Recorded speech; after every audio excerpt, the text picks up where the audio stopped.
Bifurije igitondo cyiza, ibihe byiza bakunzi ba Semugeshi Bayingana Official, nkomeza gushimira cyane mbikuye ku mutima abakomeje gusubscribinga kuri platform yacu, abakoze subscribe kandi mwibuke no gukanda inzogera kugira ngo uko amakuru asohotse cyangwa se agiye hanze tubashe kubana umunsi ku munsi. Reka n'ubundi twerekeze mu burasirazuba bwo hagati. Iran yongeye gufunga umuhora wa Hormuz. Iyi ni platform yanjye ya X rimwe na rimwe, ariko kuri ubu ngubu nzajya nyifashisha nyuzaho amakuru atandukanye bibera hirya no hino mu isi. Abakoresha X yahoze ari Twitter mushobora kujyaho mugakora follow. Naho tugiye gukura rero amakuru tugiye kuba tuganiraho. Iran yongeye gufunga umuhora wa Hormuz. Mu buyobozi bukuru bw'ingabo za Iran bwemeje ko Hormuz yongeye gusubira uko yari imeze, kugenzurwa bikomeye n'ingabo za IRGC zikorera mu mazi. Ibi bizakomeza uko kugeza igihe leta y'Amerika izakuriraho ibihano n'igitugu cyangwa se igitutu yashyize ku butegetsi bwa Iran. Ku munsi w'ejo nibwo byari tariki 17, ni ukuvanga ibi bibaye mu masaha atarenze 12 nibwo Iran ifunguye Hormuz, ariko kandi irongerera yifunga. Kubera iki? Bije bikurikira kuba leta zunze ubumwe za Amerika zagumishije za barriere zabo zo mu mazi mu mazi y'umuhora wa Oman. Ni ku ntera ibirometero nk'igihumbi 500 uturutse aho umuhora wa Hormuz uri. Turaza kwifashisha ikarita iri hano.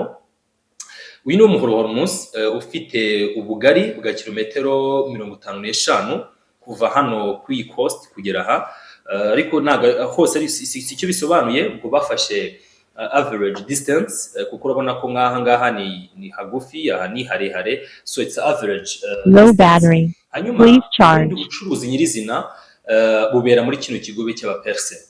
Aha ni ubucuruzi bubera kuri uruhande ruri hano, n'uruhande rwa Iran. Hari ibyambo byinshi bya Iran, hari ibyambo bya Arabia Saudite, Doha nayo yikora kuri ano mazi ikigobe cy'abaperse uri muri Qatar.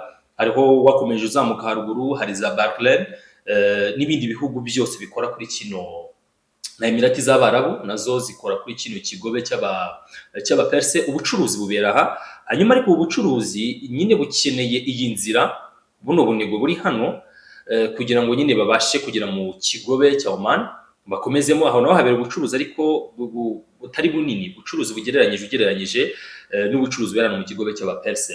Amerika rero yaraje ishinga amato y'intambara menshi hano, yahashinga ariko ku ntego imwe cyangwa se ibitekerezo ari bimwe. Byari gusa nkaho bashyira igitutu ku gihugu cya Iran nyuma y'uko ibiganiro byaberaga Islamabad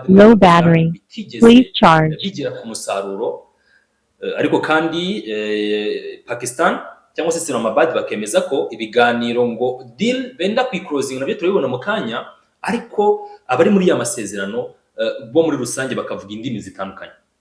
Ibyo leta zunze ubumwe za Amerika zivuze Iran icinyuma ikabivuguruza, ikemeza ko ibyo bari kuvuga ari biwa cyangwa se ari ukwikina dukoresheje za mvugo zubu zigezweho bitigeze biba. Mbere yuko rero mva kuri iyi nkuru, ngira ngo murabona ko ibyo turi kuvuga ni ukuri. Amato y'ubwikorezi bw'imizigo atangiye gusubira nyuma yo kwegera ubunigo bwa Hormuz. Ibi bibaye nyuma y'itangazo IRGC yashyize hanze rivuga ko iyo nzira cyangwa se ino nzira izasubira uko yari imeze mbere. Uko yari imeze mbere ni ukuhe? Ni ukuvuga ngo mbere yuko kano gahenge kaba, nyuma yuko Amerika igabye ibitero tariki 28 z'ukwa kabiri, buriya bunigo bugafungwa, inzira cyangwa se buno bunigo busubijwe uko bwahoze mbere. Low battery. Please charge. Kuko utekereze ko mu kuva mu kigobe cy'abaperse ni distance nini, bagera muri Hormuz bagasanga Iran yongeye kuhazitira. Byanze bikunze igitoro cyangwa se imbaraga bifata no mato y'ubwikorezi ngagere hariya ni manini. Ngira n'amafoto muri kuyabona, nakizo mbaraga ni nyinshi, n'ikiguzi ni kinini. Kugera ku muhora wa Hormuz bagasanga urafunze, bagasubira inyuma kandi batabimenyesha, kuko ni itangazo rishyirwa hanze bita byubahirizwa. Nakuvuga ngo mu masaha ari imbere turaza gufunga, ni itangazo rishyirwa hanze ako kanya bisabwa kwita byubahiriza. Nicyo Iran yakoze. Hanyuma nyuma y'uko leta zunze ubumwe za Amerika zanze gukuraho ibihano cyangwa se igihano cyo gufunga ibyambo bya Iran. Gufunga ibyambo bya Iran, amato yose y'ubucuruzi kwa na Iran ashaka guca hara mu bunigo bwa Oman gasohoke, nako mu kigobe cya Oman kugira ngo asohokemo ajye mu nyanja y'Abahinde cyangwa se mu yandi mazi magari, ari kuzitirwa na ya blockage. Please charge. Icyo twakwita nka barriere zo mu mazi leta zunze ubumwe za Amerika zashyize hariya. Hanyuma kugira ngo wumve igitugu cya Amerika, ubu bwato nibwo bwa mbere bunini muri ano mato bita aircraft carrier, ndetse si ubunini gusa ni n'ubwato buteye imbere bwa advance bufite ikoranabuhanga ryo ku rwego rwo hejuru.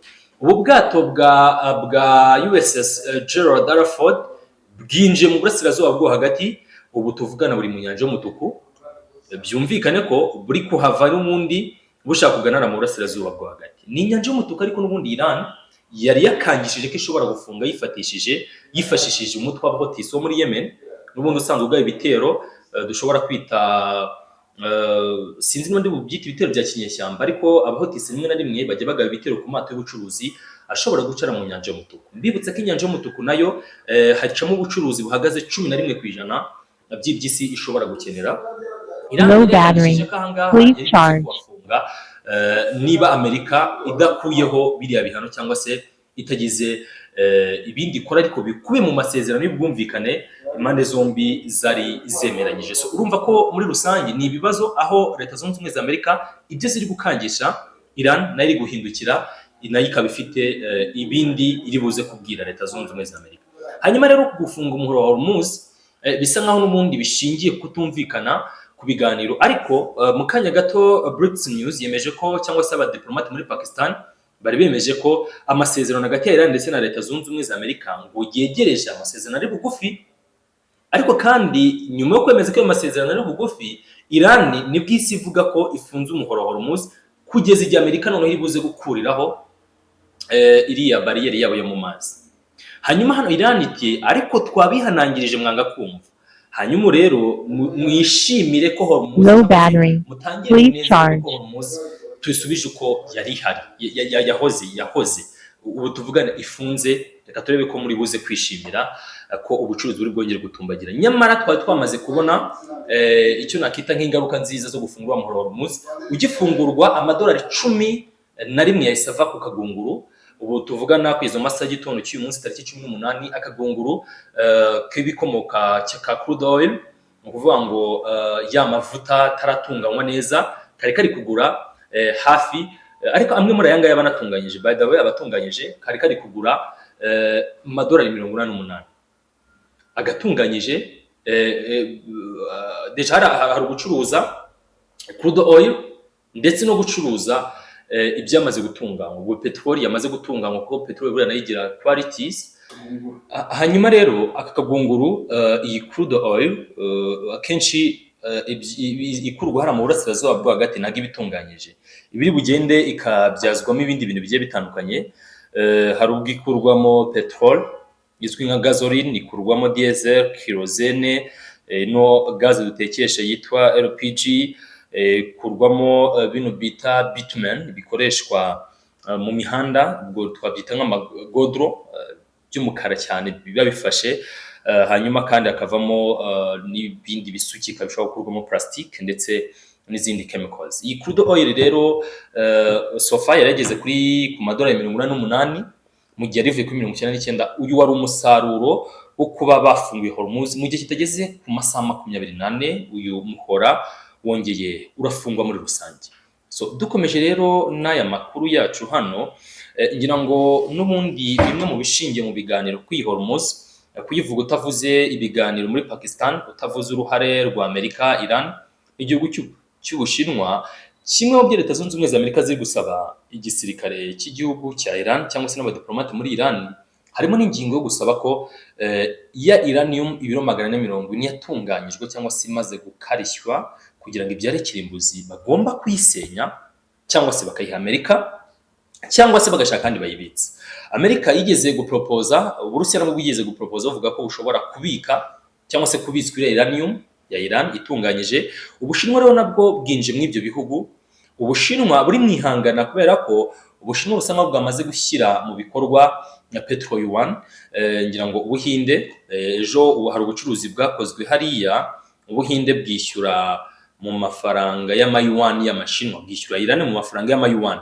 Kimwe mu bintu navuga ko Iran imaze iminsi ibwira ikangisha isi, ivuga ko byange bikunde. Inkuru numvaga iri kuri Global Surveillance ariko byarabaye ngira ku nkuru twakoze ku mugoroba twabigarutseho. Ubuhinde bwishyuye mu mayuan for the very first time. Reka ndebe niba ari hano. Oya, aha ni Iran for the very first time Ubuhinde bwishyura mu yuan bwishyura crude oil cyangwa se ibikomoka kuri petrol bari barimo barakura hariya mu burasirazuba bwo hagati. Rero Ubushinwa buri mwihangana na Amerika mu buryo bw'ubucuruzi bwemeye cyangwa se bwatangaje ko bwiteguye kuba bwabika iyo uranium ya Iran kugira ngo nibura amasezerano, kuko nicyo ni kimwe mu biri gusabwa kugira ngo ayo masezerano harebwe ko yashyirwaho akadomo ndetse n'iherezo. Biramutse bikunze Iran yemeye ko igomba kubikora kandi Ubushinwa bwemeye ko bugomba kubika iyo uranium ya Iran kugira ngo amasezerano yubahirizwe hagati ya Leta Zunze Ubumwe za Amerika ndetse n'iki gihugu cya Iran. Trump rero akangisha Iran ko ari buze kuyibombarda nibitagenda uko bumvikanye sofa bamaze gufungura umuhoro wa Hormuz. Ubu rero icyo twe duhanze amaso, ese biri buze gukunda ko Amerika itangira gukoresha zino bomba stealth cyangwa se ubundi bwoko bwose bw'indege n'ibindi bitero bashobora kugaba kugira ngo barase kuri Iran nk'uko Trump yabyigambaga. Ngira ngo ari mu kiganiro muri Air Force One nibwo umunyamakuru yamubajije amubaza ikiri buze kuba kiri bukurikire habatabaho kubahiriza cyangwa se kumva ibyo Amerika yasabye Iran. Aravuga ati nta kindi twakoretse kuba bombarda. Ngira ngo ni amashusho agaragaza uko Hormuz byari bimeze mu masaha make, aho amato nibura 200 nimugoroba ubwo Hormuz yafungurwaga. Biravuga ko byavuzwe ko amato nibura ari hagati ya 60 na 80 yahise abasha gucamo, yari yagiye ubwo ari yarakiri mu mayira yirindirije cyangwa se yumvaga ko wenda hari buze kubamo koroshya, ubwo ayo ngayo yo afatiwe hariya ntago ari buze kubona uko atambuka muri rusange. Reka rero tugane n'undi kwa Mario Nofo, nawe wemeza ko amasezerano hagati ya Iran na Pakistan yari yegereje cyangwa se yari hafi. Hanyuma rero nsoreze kuri risesengura hano, ukuvuga ngo Mario Nofo yagarutseho agaragaza ko bisa nkaho ibi biri kwerekana ko abategetsi muri Iran bashobora kuba bari kuvuga indimi zitandukanye. Ngira ngo no mu biganiro biheruka muri Pakistan byari byavuzwe ko igisirikare cya IRGC kiri kuvugira mu badiplomate ko kurebye umutekano n'imibereho y'igihugu bisa nk'ibiri mu biganza bya IRGC kuri ubu. Hanyuma abadiplomate barimo Garibafi, President w'Inteko Ishinga Amategeko, ndetse na Mohammed Abbas Araghchi, Minisitiri w'Ububanyi n'Amahanga, bari banoherejwe na Mojtaba Khamenei, umuyobozi w'ikirenga wa Iran, ndetse na Perezida Pezeshkian.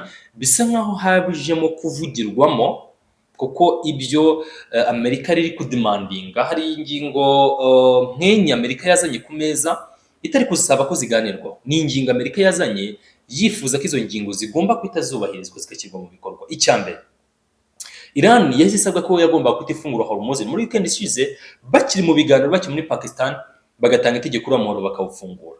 Kabiri, Iran yasabwaga ko igomba kwita itanga ya uranium iyo bari gutunganya ibyerekeye imbuzi. Gatatu, Iran bayisabaga ko projet zose abe projet nucléaire na projet za missile cyangwa se programme za missile bazihagarika. Hanyuma kane, Iran isabwa ko icana umubano wa burundu mu bya gisirikare ifitanye n'imitwe y'ingabo itandukanye mu burasirazuba bwo hagati. Ibyo Amerika bizanye atari ibintu byo kuganirwaho, Amerika bizanye ari ibintu bigomba kwita byubahirizwa bishyirwa mu bikorwa ako kanya. Iran iranangira yemeza ko ubundi izo ngingo ubwazo, nayo Iran yaje ivuga ko izo ngingo zitari zikwiye ahubwo kuba zinazanwa ku meza y'ibiganiro. Ati ntabwo izi ari ingingo twari kuganiraho kuko ntabwo bishoboka. Biranga Pakistan ntacyavuye, gusa bari bemeje ko hari biri kujya mbere. Impamvu rero nkomeje kuri ibyo ngibyo no kugira ngo hano Mario Nofo yagarukaga kugaragaza ko bisa nkaho Iran iyobowe n'ubutegetsi bubiri. Ubutegetsi bwa gisirikare busanzwe bufite imbaraga n'ingufu kubera muri Iran, ariko butajya bwivanga mu mitegekere, n'ubutegetsi noneho bwa gisivili busanzwe nabwo busanzwe buyobora Iran. Ntihazi kuzamo kubyitiranya. Hari ubutegetsi bwa gisirikare bugenzura hafi buri kimwe cyose n'umutekano n'izi programme za missile, projet nucléaire burabiri munsi ya IRGC. Hakaza ariko n'ubutegetsi bwa gisirikare bwa gisivili, kuko iyo IRGC ifite n'inshingano no kurinda bwa butegetsi bwa gisivili.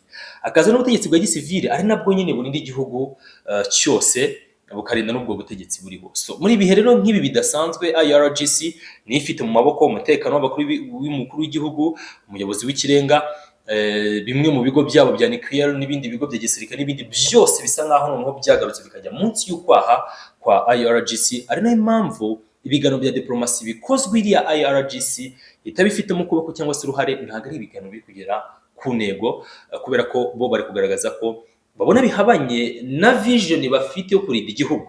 nibyo Mario Nofo yagarukagaho hano muri rusange. The diplomats are trying to de-escalate hardliners, especially IRGC, are not in the mood. And when push comes to shove, the guys with gun, drones, and fast boats tend to win arguments. Either way, there is a problem. If it's brinkmanship, the US is being played. If it is fragmentation, the US is talking to people who may not be able to deliver on anything they promise. Nibyo Mario Nofo yavugaga hano ati bisa nk'ari inzozi mbi kubera ko ibyo IRGC ishaka n'ibyo abadiplomate bashaka muri Iran ni ibintu bisa nkaho bitandukanye cyane muri rusange. Tuza gukomeza gukurikirana aya makuru turebe se biraza kubyara iki, haza gukurikiraho iki, byose gatanu kandi ndi hano kugira ngo tujye tubiganiraho umunsi ku munsi. Blessings over blessings, mukomeze kandi munakurikire musubscribing ibiganiro byose tubagezaho.